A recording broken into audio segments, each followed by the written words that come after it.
Hey Mom, can you grab me a beer, please? Mom, are you deaf? Oh, so now you can hear me? I asked you to bring me a beer. This is how it always is when my son and his wife talk to me. We've been living together for 5 years, and they've never really listened to me. They usually ignore me or just boss me around like I'm their maid. My daughter-in-law, Jean, talks badly about me to everyone, and my son Paul treats me like I'm just here to clean up after them. I decide to ignore them and pretend to watch TV, acting like I can't hear them. I'm fed up with them only paying attention when they want something and ignoring me the rest of the time. After a while of ignoring them, Jean grabs the remote and turns off the show I was watching. I'm surprised when she says loudly, right next to my ear, "Hey, mother-in-law, can you hear me? Make sure you make Paul's lunch tomorrow, okay?" Her voice was so loud it made my ears ring, and I couldn't help but grimace. Seeing my reaction, my daughter-in-law laughed and left the living room with my son. I couldn't help but wonder why she couldn't be a bit more considerate, especially since I'm her husband's mother and she relies on me every day. But judging from my son's behavior, it seemed like I was just a maid to her. There was no apology from either of them, and I didn't feel like they cared about how I felt. Frustrated, I sent an email to my husband and decided to leave the house. My name is Karen, and I'll be turning 72 this year. 5 years ago, my son and his wife asked if they could move in with me because they were worried about the future and wanted to save money. Since then, we've been living together as 2 families in one house. If you live with us, Mom, you'll feel safer, right? Maybe you're right. My husband is a workaholic. He started his own company when he was young and still works hard even at 73. Our house felt quiet after our son moved out. When I talked to my husband about our son and his wife moving in with us, he just said, "Do whatever you like." So, with not much discussion and feeling a bit bored, I agreed, hoping life would get livelier. When they moved in, my son's wife, Jean, and I split the housework. But as she said her part-time job got busier, I ended up doing more and more. She helps if I ask, but usually she's reluctant or busy with her own stuff. So I stopped asking for her help, and I do everything myself, feeling unappreciated. Even at meal times with the whole family, there's hardly any conversation. I guess I got used to it, like with my husband. One day, while I was making dinner for 3 as usual, I got a message from my husband saying, "I'll be late for work, don't need dinner." This wasn't unusual, but the problem was with my son and his wife. "Dad's gonna be late, huh?" "Yeah, I'm not hungry either." "Oh, I'm going out with a friend, so I don't need dinner." "Why are you telling me this?" "I've already made it," I said. "It's okay, just save it for tomorrow." Even though it was dinner time, they were about to leave without a word if I didn't say anything. They could have told me earlier if they didn't need dinner. It seemed like they'd never think to consider me first. I couldn't help but feel frustrated at their rudeness. But they left without any apology. What am I working so hard for? I sat in a quiet living room, looking at the dinner I'd already prepared, not going to waste. What am I even doing? Just thinking about it made me feel so tired. I wrapped up the still warm dinner and put it in the fridge before heading to bed. The next morning, when I came downstairs, my husband, who had woken up earlier, apologized, saying, "I'm sorry." Our conversation was short, as usual. It could have ended there, but when my husband noticed my expression, he furrowed his brows slightly and asked, "Did Paul and his wife have dinner?" "No, they said they didn't eat and went out," I replied. "I see," my husband said, noticing the dinner for 3 in the fridge. I was glad to finally have a conversation after so long, so I told him what happened last night. My usually quiet husband listened carefully. After hearing me out, he gently said, "You don't have to do everything." He acknowledged that our son's behavior was becoming worse every day, but that doesn't mean you should overwork yourself. His words felt like a weight lifting off my shoulders. I realized I had been pushing myself too hard and felt relieved that my husband understood. My son and his wife were grown-ups now, so I didn't need to do everything for them. With that realization, the situation seemed a bit brighter. I might be late from work again, so you don't need to prepare dinner for me tonight, my husband said. "Oh, okay," I replied with a smile. With his words in mind, I decided it was time for my son and his wife to understand this too.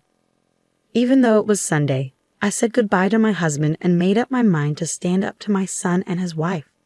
Once my husband left, my son and his wife finally woke up in the afternoon, still in their pajamas. They came into the living room and immediately asked, "What's for lunch? Why don't you have what's left from yesterday? But you could at least warm it up for us or set it on the table. You're not small children. You can do it yourself," I replied. "Well, mother-in-law, you are getting old, aren't you?" Jean, my daughter-in-law, joked with a laugh, and Paul, my son, joined in, looking at me. "I'm exhausted because Jean hasn't been helping with the housework at all," I said. "Oh, can't you manage without me? Is it your menopause or something?" Jean retorted, laughing. Their attitudes made me sigh. They went back to their room without cleaning up after eating, seeming unbothered. As expected, my husband didn't return until late that night. Since I didn't need to cook for him, I bought myself a ready-made meal from the supermarket. "Oh, Mom, what are you eating? Ready-made food? What about dinner?" Paul asked. "I don't know. Mother-in-law, what are you thinking? Have you forgotten about your family?" Jean added. I wondered if Jean was incapable of having a conversation without throwing in some barb. I decided to ignore my daughter-in-law, which seemed to quiet Paul down. However, he quickly picked up his phone and started complaining again. "You don't work. Mom, you should at least take care of the house." I thought that since it was their day off, they could prepare their own meals for once. But instead, they decided to order delivery. "Give us the money later," Paul said, which made me lose my patience, especially since they were always talking about saving money. I agreed not to ask them for money to cover our living expenses, and I never bothered them about it. But I never expected them to take advantage of me like this. I decided to completely ignore them, refusing to do anything for my son and daughter-in-law, who showed such disrespect. "Hey, Mom, beer," Paul demanded, while Jean kept making snide remarks. Paul talked to me like I was their housemaid. Ignoring them, I turned my back and pretended to watch TV, acting like I couldn't hear them. After a while of ignoring them, it seemed like she gave up and stopped talking to me. But this peace didn't last long. Before I knew it, my daughter-in-law snuck up behind me, grabbed the TV remote, and turned off the TV. Startled, I looked up only for her to shout into my ear, "Hey, mother-in-law, can you hear me? Make sure to prepare lunch for Paul tomorrow, okay?" Her voice was so loud it hurt my ears, making me flinch. Laughing at my reaction, my daughter-in-law left the living room with Paul. I couldn't help but wonder why she couldn't show a bit of courtesy, especially considering that I'm her husband's mother, and she relies on me regularly. But judging from Paul's attitude, it seemed like I was nothing more than a maid to her. As it turned out, there was no sign of consideration for me at all, and I didn't even hear an apology for last night's dinner from either of them. Letting out a deep sigh, I sent a text to my husband and made up my mind to leave the house. Early the next morning, I packed my things and left before they woke up. When I arrived at a nearby business hotel, my phone buzzed with texts from Paul, who had just woken up before heading to work. Apparently, they were in quite a chaos this morning. Texts and calls from both of them flooded my phone. When I checked the messages, all I saw were complaints, like, "What are you doing? I told you I need lunch." Jean also sent a mocking text. "Are you wandering around forgetting your responsibilities?" It seemed they were struggling just because I hadn't prepared breakfast for them, which made me chuckle a bit. Seeing a call from Paul during his lunch break, I decided it was time to talk to him. "You finally picked up, Mom. Where the hell are you, and what are you doing?" Paul's voice sounded impatient. "It's none of your business, is it? You didn't even prepare our food. Where are you, Paul? You're not a child. You can make your own food, can't you?" I responded, feeling irritated. If he had struggled so much to prepare just one meal, he should have shown some appreciation. But to my surprise, he said something unexpected. "I'm paying for living expenses, so I need you to do the housework." "Living expenses? What are you talking about? I never received such a thing," I said, puzzled. "Why not? Jean should have been giving it to you every month, so don't lie." Paul insisted, claiming he was paying me living expenses. Despite my truthful denial, Paul started calling me a liar. The truth is, my husband covers all their living expenses, including their food. Even after explaining this repeatedly, Paul refused to believe me. I could hear Jean in the background saying, "You're probably just playing dumb and spending it for yourself." Unable to continue the conversation, I ended it and said, "I don't know what I don't know, and I don't plan to come home for a while." "Why not? What are we supposed to do for food?" Paul's voice sounded desperate. "Figure it out yourselves. Bye now." I hung up the phone and let out another big sigh. Why do they believe they're not in the wrong, even after all this? I didn't understand what Paul was talking about earlier when he mentioned our living expenses. About a week after I left the house, the situation improved. My husband, who had come to check on me, apparently talked to Paul and Jean, and their texts suddenly became more respectful and submissive. Wondering what had happened, I received a text from my husband. Paul and Jean want to apologize. If you feel like it, please come home. Thanks to my husband's talk, they finally seemed to understand. I replied to my husband's text, made preparations, and decided to go home that day. When I returned home, Paul and Jean were waiting at the entrance, their faces pale and worn out. It seemed they were quite upset by the lecture from my husband. I decided to hear the story about this past week from them and my husband about the living expenses. I mentioned on the phone I said I didn't receive them, right? I asked. You said you wanted to save money, so I didn't say anything. Actually, Dad was really mad at us about that, Paul explained. It seemed my son had misled his father about his contribution to the household expenses, believing I had been lying and portraying me as the villain. However, when my husband explained the reality of my busy schedule and showed him our household book, Paul quieted down. You couldn't even believe me, but Jean kept saying that she was giving you the money. So what happened to your living expenses? I asked, feeling betrayed. From my son's perspective, he was definitely paying, so he must have been baffled that the money wasn't reaching me. It seemed my husband and son confronted Jean and made her confess. At first, Jean pretended ignorance, but when my husband confronted her, she finally confessed everything. I'm appalled. She was accusing me of squandering money on the phone, but it turns out she was just talking about herself, I said, feeling betrayed. But living with my in-laws can be stifling, and everyone was inviting me, so I just because of that, you thought it was okay to embezzle our living expenses. You made me look like a fool too, Paul interjected, his voice full of frustration. What?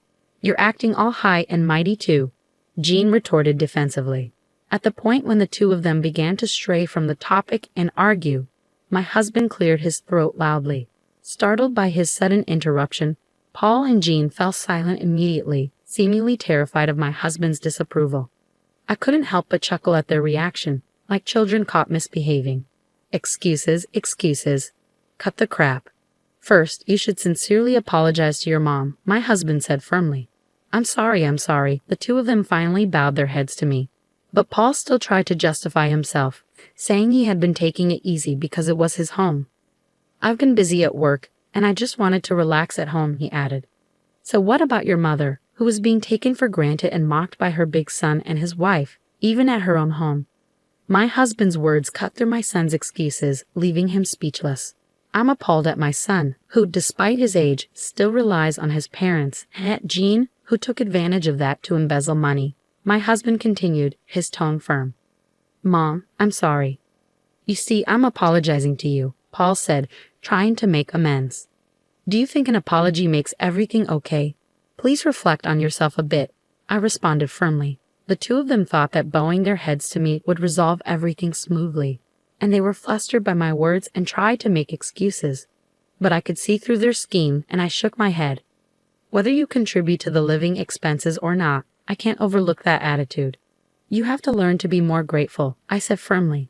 But aren't you worried about your future too, mother-in-law? Paul interjected. Yes, I'm full of worries about relying on people like you. How can you talk to us like that? I retorted. You splurge our living expense out of stress from living with us, Jean added defensively. I can't have someone like you stay with us any longer, I stated firmly, silencing them with my resolve. They needed to learn once again how rude their actions were while living together as a couple. Later, we managed to have them move out. In the days that followed, Jean, my son's wife, started to come to our house occasionally to learn household chores from me. She continually vented about how my son Paul did not lift a finger to help with any housework. As she had always been showing off to her colleagues, I assumed she couldn't complain to anyone else. Now I understand just how much I relied on you, Karen, she admitted. Indeed, and yet you had the audacity to accuse me of being deaf and squandering money, I remarked, feeling vindicated. Unable to live with us anymore and facing financial constraints due to her misuse of funds, Jean fervently complained about her now austere life. However, as I listened, I couldn't help but feel that she was simply facing the consequences of her actions. As for Paul, he started to bring home delicious snacks as gifts from time to time, seemingly trying to make up for his previous lack of consideration. Although he still mentioned his past behavior occasionally, I appreciated his efforts. I knew he wasn't the most expressive or communicative person, but his gestures were touching nonetheless. During our discussions with Paul and Jean, my husband expressed his gratitude, saying, "Thanks for your hard work, honey. I appreciate it." I'm glad that I can talk to my husband like this again. I reflected, feeling grateful for the calmness that had returned to our lives. Despite the challenges we faced, I found myself leading a life that was calmer and happier than before.